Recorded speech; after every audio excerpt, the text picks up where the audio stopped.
Hi guys, the Metal Maniac back again, and welcome to another music collection update. So let's just begin. So first off, I have the album Heavy Metal Maniac by Exciter.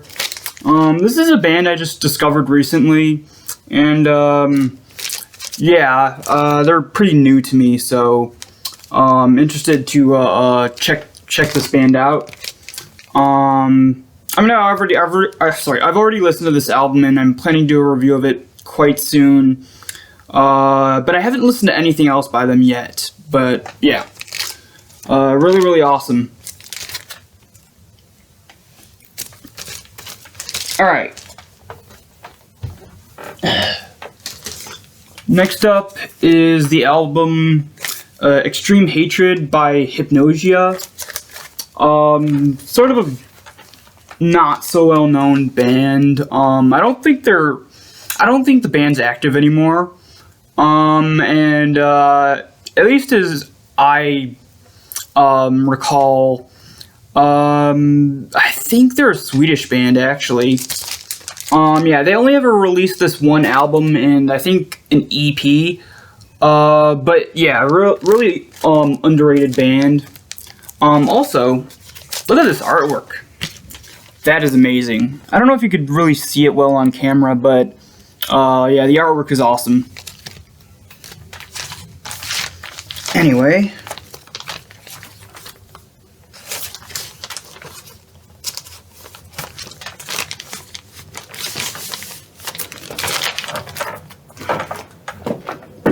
Alright. Next up is a live album. And it is On Stage by Rainbow. This is their first live album recorded during their first world tour. In their first world tour, this is actually during the tour for their second album, Rising.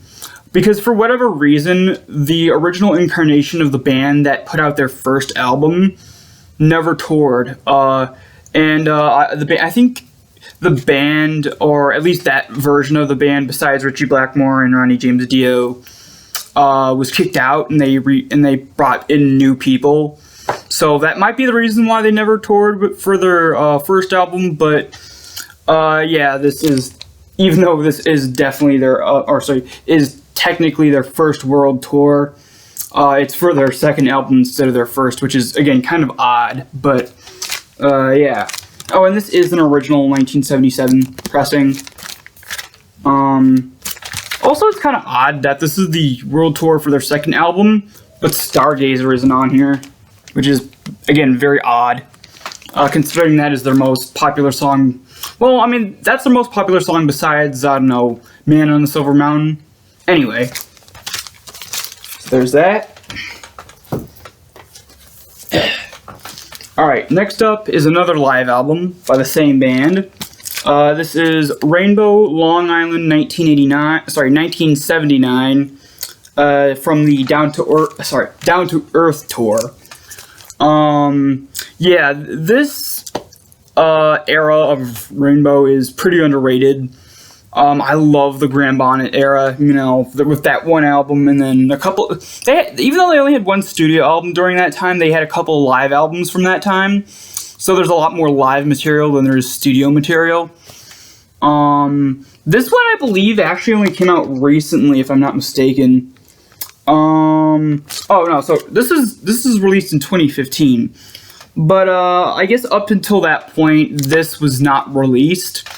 Because even though this is from the Down to Earth tour, this audio was kind of, well, I don't want to say it was unreleased, because I'm pretty sure there were a couple bootlegs, but in terms of an official release, this album was just sort of like, I don't know, they had the audio, but I guess they didn't release it for years and years for some reason. I don't know.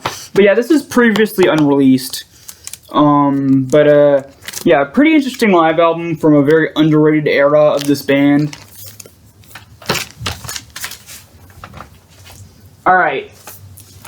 And last here, I have an original pressing of Hellbent for Leather by Judas Priest. Now, this album has two completely different names. In the UK and most other countries, it's called Killing Machine, which I prefer that title. It's arguably a better title. I don't know, just for me, in my opinion. I love the original title better, but yeah, everywhere else it's called Killing Machine. Here in the US, when they were contacting distributors here, for whatever reason, the distributors refused to sell this album unless they changed the name. So they changed the name from Killing Machine to Hellbent for Leather, which pretty decent name, but I prefer the original.